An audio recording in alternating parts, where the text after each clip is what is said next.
Надежите за прекин на огнот во Украина малку се зголемија, рече шефот на турската дипломатија Чавушоглу по денешната средба со неговиот украински колега Кулеба. Тој за прв пат од почетокот на војната допатува во Лвов, откако претходно во Москва се сретна со Лавров. Чавушоглу го откри предлогот на Украина. 5 постојани членки на Советот за безбедност на Обединетите нации, САД, Велика Британија, Русија, Кина, Франција, плюс Турција и Германија, да действуваат како земји гаранти во предложениот договор за колективна безбедност, на што Москва немала приговор и дека може да прифати таков предлог. Чавушоглу нагласи дека е неопходно да се најде договор кој е прифатлив од двете страни, а Турција е подготвена да биде домаќин на можна средба меѓу рускиот и украинскиот председател. Özellikle bu kolektif güvenlik anlaşması konusunda Dimitro'nun da biraz önce söylediği gibi Ukrayna'nın bir teklifi oldu. P5 artı Türkiye ve Almanya. Dün Moskova'da yaptığım temaslarda Rusya Federasyonu'nun buna bir itirazının olmadığını, böyle bir teklifi kabul edebileceklerini gördüm. Украинскиот министер Кулеба за набодите на Financial Times за постигнатата мировна рамка уште во понеделникот рече дека тоа е руската позиција, она што Русија го сака. Во 15 точки покрај прекинот на огнот стои дека Киев треба да се откаже од своите НАТО амбиции и да прогласи неутралност. Кулеба денеска рече дека сите клучни прашања за крај на оваа војна се поврзани со Путин.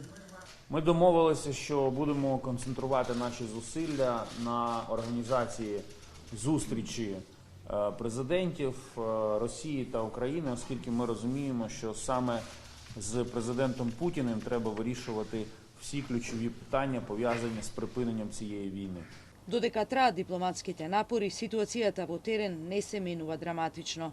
Украинските градови и вечерва се во пламен. Во Киев се поставуваат последните барикади за одбрана на следниот руски напад. Се уште не се знае бројот на жртвите од нападот врз театарот во Мариупол, во кој беа засолнати повеќе од 1000 луѓе, главно жени и деца.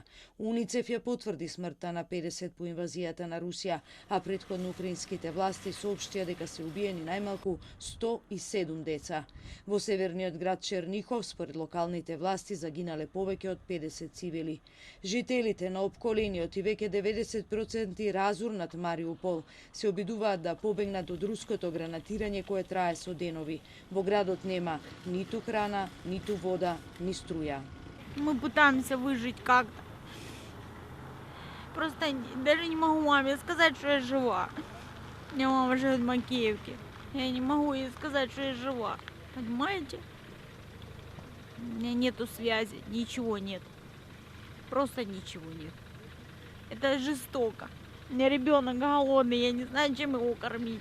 Украинскиот председател Володимир Зеленски денеска ја прекори Германија дека и дава приоритет на економијата и снабдувањето со руски газ, истовремено предупредувајќи дека Москва гради нов ѕид во Европа со незината инвазија врз Украина.